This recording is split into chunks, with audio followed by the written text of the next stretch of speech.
Hi, I'm Curt Doty with RealmIQ. This is our podcast, RealmIQ Sessions, where we talk about everything AI with AI leaders from around the world. Today's guest is Kambria Dumesnil. I hope I said that right, Kambria. She's a learning and development AI fusionist, a fellow podcaster, and much, much more. Welcome, Kambria. Thank you. I'm excited to be here with you. Yeah, so tell us more about your background, how you got into AI, what you're doing with it currently, and let's get into it.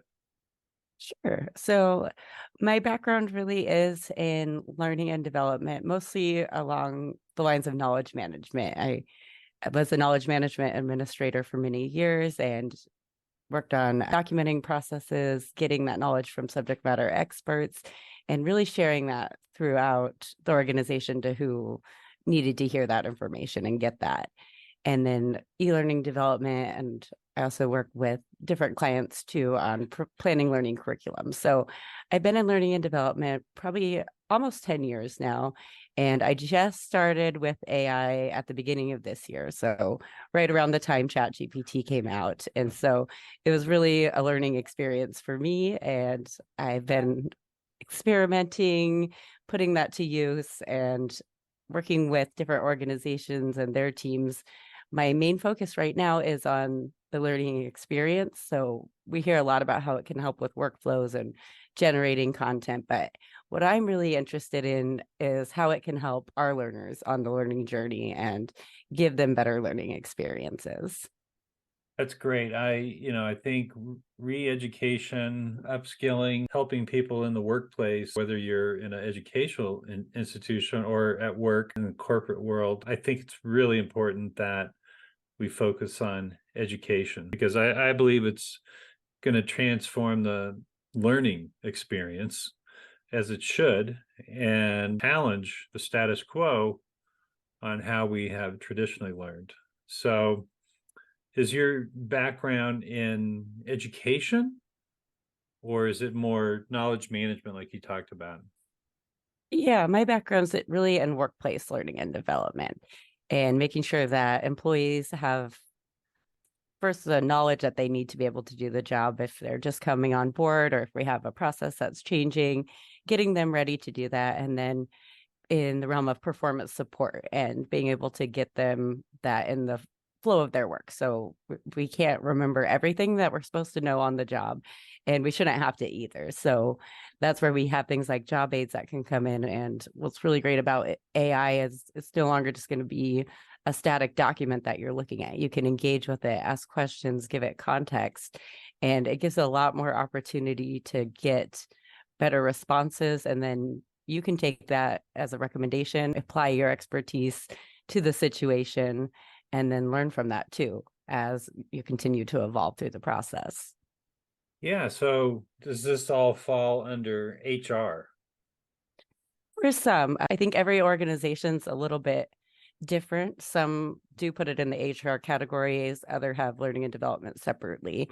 But HR is where we commonly see it with employee growth and development. Mhm. Yeah, so I would imagine HR is in a crisis right now as the threat of job displacement is a real thing, and or who do they hire that might or might not have AI skills? And how do those job descriptions change? How does the onboarding process change? I'm sure onboarding is part of your realm in terms of education as well. People are trying to get educated about the company and policies and all that as a job aid. Where do you see the challenges for HR in this new world of potentially millions of new jobs?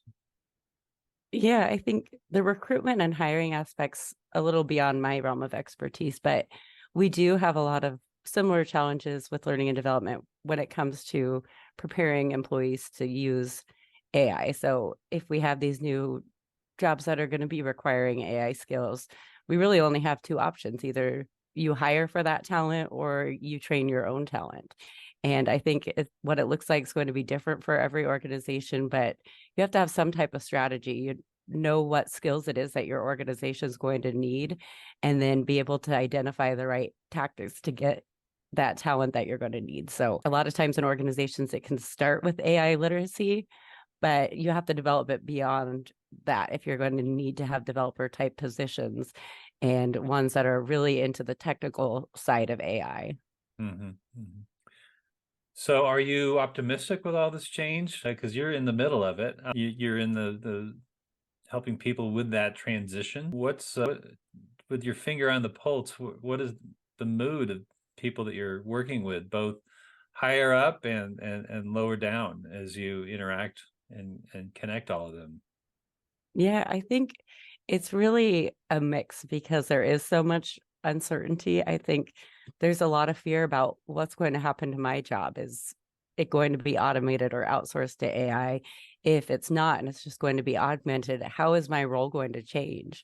And that's a lot of unknown at this point. I think even for learning and development, we don't necessarily know what skills we need to be giving our employees and helping them develop, because right now the organization still need to define their AI strategy and figure out how it's going to be used in the workplace. So that's, I think, is where a lot of employees in the organizations are right now, just not knowing.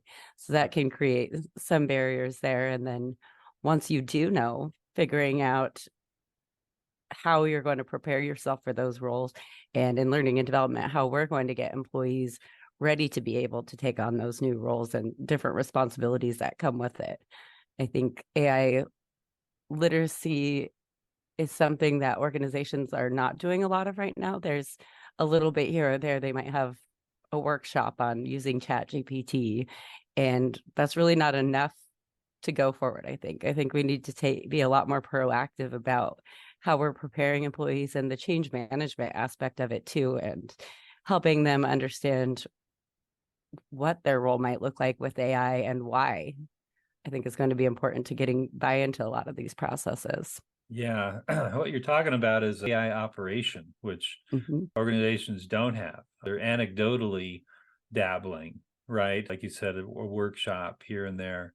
And really the onus is on the employees to maybe educate themselves, right? Which can be expensive for the employee, or if there's a stipend for education for employees to go take, you know, what could be an expensive workshop up to maybe $10,000 to get a certificate or something Mhm. from Oxford or whatever. The idea of rebuilding the organization as an AI operation is a central, I believe, this is me Mhm. pontificating, but I think it's a central task and core to a reorganization and a reimagining of corporate structure, which is, you've seen the PowerPoint hierarchy of who reports to who, Mhm. but an AI operation should be something that infiltrates likely every aspect of the business. And so what what is that AI operation and how do they interact with various different departments?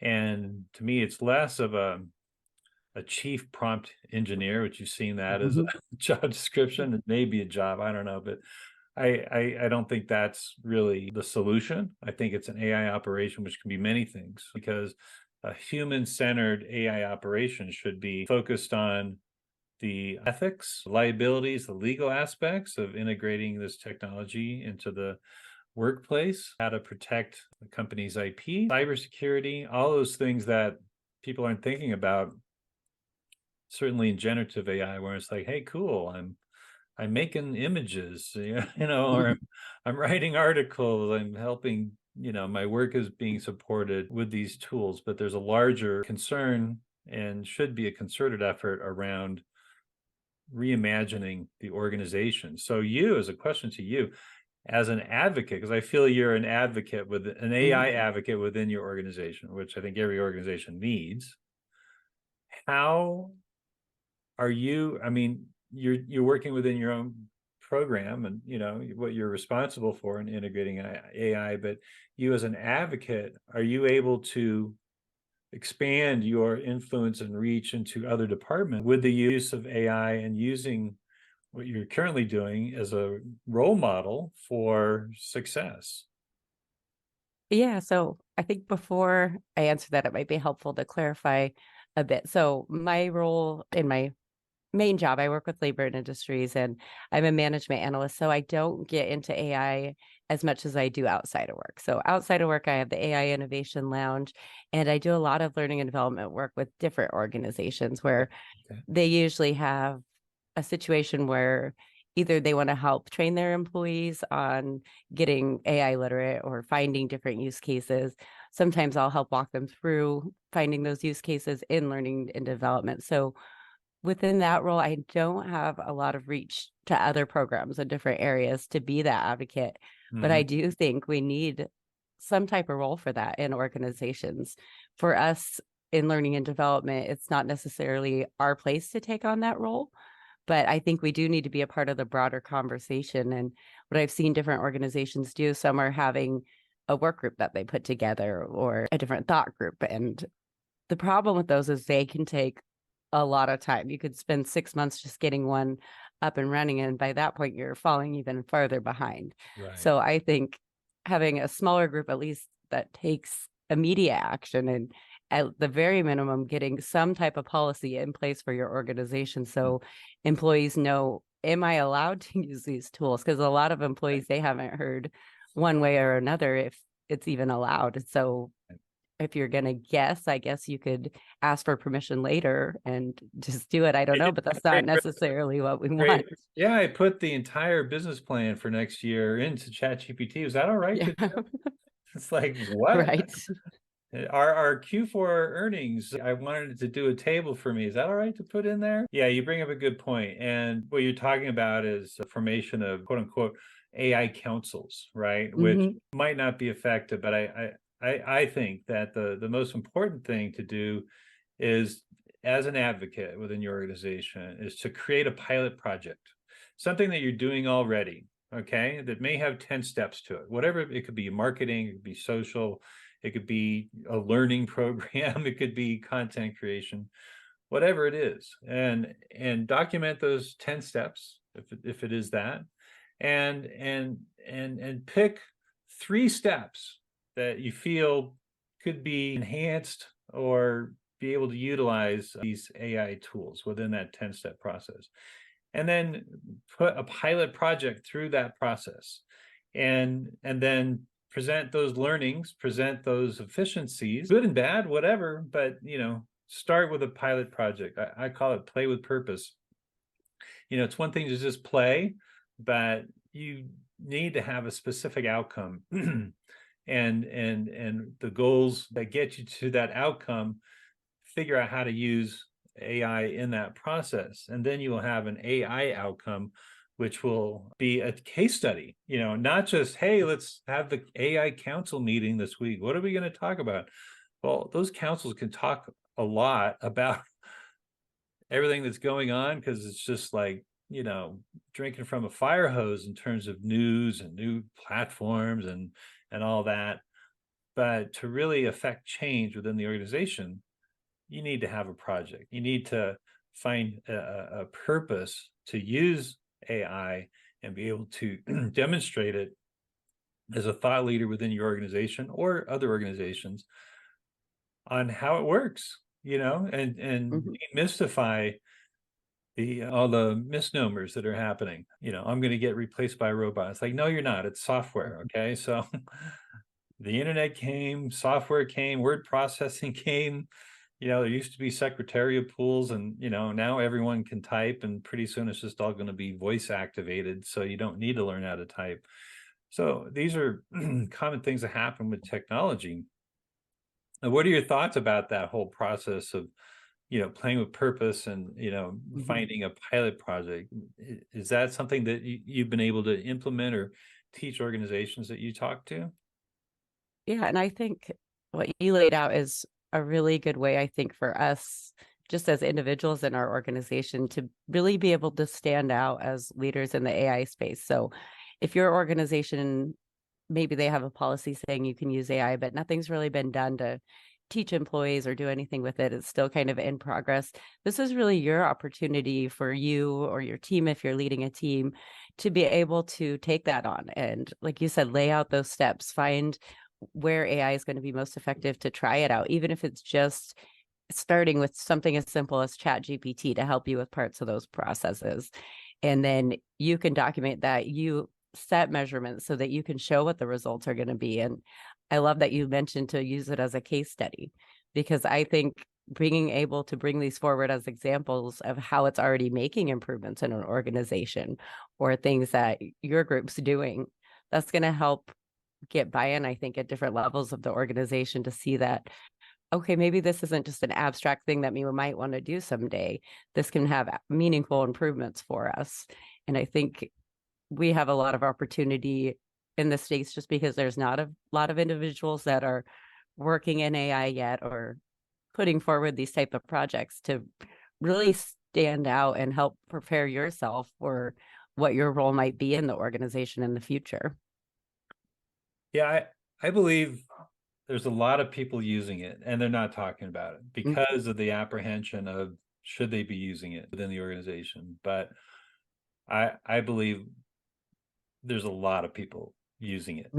But the hurdle is the fear and the adoption of corporate America to embrace it and understand the risks and create policies. But I think taking these pilot projects that are safe, right? What's a safe project that isn't gonna, we don't have to put in, proper names. We don't have to put in proper brand names, but if there's a way to genericize some of the input so that the output is, is not informing an LLM about company secrets, it's kind of generic, but then the person, a human-centered AI architect of this plan and this interaction goes through it and then drops in the words that are actually relevant to the business.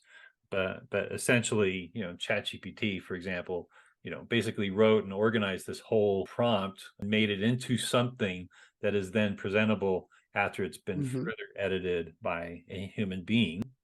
Because you still need those human beings to check and double check and again synthesize what they're getting from these LLMs in terms of data, checking it and make sure it's correct, and then synthesize that into a company document, proposal, report, whatever that entity is. But let me ask you about your podcast, because I know you have many sessions on there, some great subjects. How is that going, and how are you using that platform as a podcaster to evangelize? Yeah, so I started the podcast this August, so it's still pretty new. We just had our 17th episode this week. And so up until maybe 6 months before that, I never actually listened to podcasts. I don't know. I prefer videos. I prefer reading things. And then when AI hit, podcasts really became my source for learning and being able to hear from others what they were doing with it and different things. So that's where I got into that space of being able to share some of the things that I was learning, some of the things that I've come across, talking through some of the different research that's out there, particularly for learning and development, just because there's not a whole lot of information for our field specifically. There's great studies that are out there, but I wanted to be able to show how we could apply it to our work. So that's how that got started. And it's really been a learning experience for me too, because there's a lot of opportunities to use AI in my own processes, creating the podcast. So I'm not having it write a script for me, but we can brainstorm. I can give it a research paper that I've read, or it's an article I came across that I thought was kind of interesting, and then synthesize from different sources. And instead of spending maybe 10 hours a week to create one episode, I can spend an hour, maybe hour and a half doing the research with ChatGPT on it, think through my thoughts of what I want to get across, and then just record it. I use the AI tools to give me subtitles for what I'm saying. And I, of course, go in and fix it because it's not always right. My name's always spelled with a C when it's supposed to be a K, or we have Chad GPT. So that's definitely where we have that human there being able to validate it. But I think Chat GPT and AI in general, it's really lowering the entry barrier for a lot of these different opportunities out there. And individuals like me can now have the time to go out and make podcasts or create my social media posts for LinkedIn that I do a lot. And I just wouldn't have the time to do probably 1/3 of what I do now if I didn't have AI as a tool to help me. Yeah. Well, speaking of tools, what are your some of your favorite tools that, because everyone's multi-mode, there isn't any one tool that does everything. Someday there might be, but what are your favorite tools? Yeah, for me, it 90% is Chat GPT with the plus version. So having GPT-4, I stopped my mid-journey subscription because there's now DALL-E in there, and that gives me what I need. I don't work a lot with super detailed images or frequently enough where I need to have that second tool. And so I think as AI gets more popular too, that's what we'll see is a lot of our costs for having these tools are going to come down because they're going to be more readily available in tools we already use. Like for me, it was ChatGPT or Microsoft integrating things, different things like that. Other than ChatGPT, I really like the learning and development having simulations. So the tool I've used before is Enrolled AI, which it's a gaming platform, but you can use it. They use it for NPCs, the non-playable characters, but we can use it for in learning and development to create a character that's going to be role playing with the user to practice a conversation. Mm-hmm. And it can be really authentic to the context because you build that into the persona and you tell it that it's playing this particular person. You can set a resistance to change if they're high resistance, low resistant.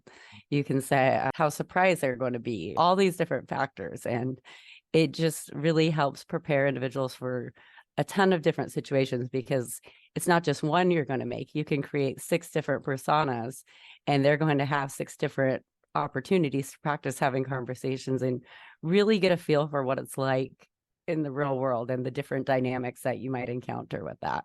Yeah. Are you doing sexual harassment training, or is that not in your wheelhouse? No, I've done stuff like that before with the regulatory compliance type training. Probably 2 to 3 years ago, that would have been the most popular because that's what organizations usually need. And it's not, how do we fix this problem? It's not what we hear a lot, unfortunately. It's, I needed a 2-hour training on this, so I'm going to hire you to create it. Right. And it's really unfortunate. They're not eliminating it. They're covering their ass, so to speak, Yes. with the program development. Yeah. Yeah, So, I remember taking those when I was in the corporate world. It's a necessary thing, but I still believe it's still an abuse out there, unfortunately. And so, what are some other challenges or opportunities that you see in the future that you're excited about? Because this changes every week, right? It's hard to keep up. Certainly, if you're trying to be an AI expert, it's like, okay, yeah, well, 500 platforms a week are releasing. How can you test all of them? Should you be testing all of them? Will that rate decrease as big tech is now integrating it into their normal subscriptions like Microsoft? What are you hopeful for? yeah, I like seeing new tools come out because I think they're really creative. And then unfortunately, a lot of them do get adopted into like now we have all the GPTs. So a lot of the wrapper tools are going away, but they were helpful for the time being. So I think we're going to see things maybe in 2 different areas. One is at that enterprise level, having tools through either if that's Microsoft or maybe Chat GPT Enterprise, but also at the individual and team level, there might be one-off tools that you find out there that are really well suited for your use case. And I Mhm. think having not just the literacy of understanding how to use AI, but actual fluency and understanding how different types of tools work, what their purposes are, knowing how to find their limitations and adapt those to your workflow. So almost like an individualized AI ops is how I look at it. Your AI ops for your own workflow and for your team. Mhm. And that's really what I think of when I think of being an AI fusionist is being able to fuse it in that way. And that's what I'm really excited about for us in learning and development. I think our role will need to evolve because these type of tools are going to give different individuals access in our organization to create their own learning materials and share their knowledge and expertise. And I think knowledge sharing is going to be a lot more powerful in organizations when we have access to AI that not only helps them create it, but can help organize the content and help individuals find what it is they're looking for, connect them to different individuals. And as a profession in learning and development, we'll really need to think about what our true role is going to be moving forward. It might not be learning content creation 90% of the time. We might be able to focus more on high risk, high needs cases, like maybe that sexual harassment training, it does need to be escalated. And we really need to think about what type of curriculum is going to help give employees the knowledge and skills that they need to be able to deal with that. And how can we use AI in that? And then build training programs and learning strategies that are a lot more meaningful. Yeah, so that's very important. I think, what do we do with all our spare time that we're gonna get from working less and working harder and more efficiently? I mean, you have your normal job, and then you're doing this consulting and you're podcasting on top of everything you're doing. So you're likely not working 3.5 days a week like Jamie Dimon says we're headed towards. But this notion of people getting out of the drudgery of menial tasks, right? And being able to tackle higher level problems and problem solvings and bigger thinking, I'm hopeful that we can solve these bigger problems, because there's going to be a portion of everyone's brain, or a brain trust, that will be able to elevate themselves to tackle these problems with a fresh eye, new thinking, and time allocation, where it was like, I never had the time to do that. It's like, well, now you have the time. So what big problems are you going to solve? I'm also hopeful that really the next generation, and even the alphas, are going to be the generation that solves major problems without ever having to go to college, because they're going to be empowered through all these tools and think differently and be able to innovate and challenge the norm and come up with solutions that can help us older people. I can't speak for you. You're a young person. I'm a baby boomer. So, our generation fucked everything up. So I'm hopeful that next few generations are going to help, figure out our solutions, which we need them sooner than later. So I've really enjoyed talking with you today. Is there anything that you want to plug? I want to make sure people know how to find and contact you, and you can promote your services, and please plug away. Yeah, I think just the one thing I'll share is the AI Innovation Lounge website. So that's aiinnovationlounge.com. And that's really where I have the prompt library, the different research studies that I've come across that I find most meaningful. And then a link to the podcast is on there too. So that's really the central hub for everything AI and learning and development that I put out and come across.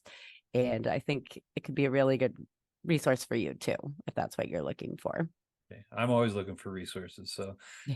Thank you. So thanks, Kambria, and thanks for tuning in, all you listeners and watchers, and catch more of our RealmIQ sessions on your favorite podcast platforms like Spotify, Apple Podcasts, Amazon Music, iHeart Podcasts, Google Podcasts, and YouTube. And please follow and subscribe. Thanks again, Kambria, and love to have you back as things change in this fast-moving world of AI. And thank you so much for joining today. Thank you. Thanks, everyone. You can now catch RealmIQ sessions on your favorite podcast channels, including Spotify, YouTube, Amazon Music, Google Podcasts, Apple Podcasts, and iHeart Podcasts. Or listen to the full sessions at curtdoty.co/RealmIQ. If your company is interested in reaching an audience of AI professionals and decision makers to promote your event or product, we do have sponsorship opportunities. If you enjoy these discussions on AI, please push that subscribe button below. I'll see you in the next video.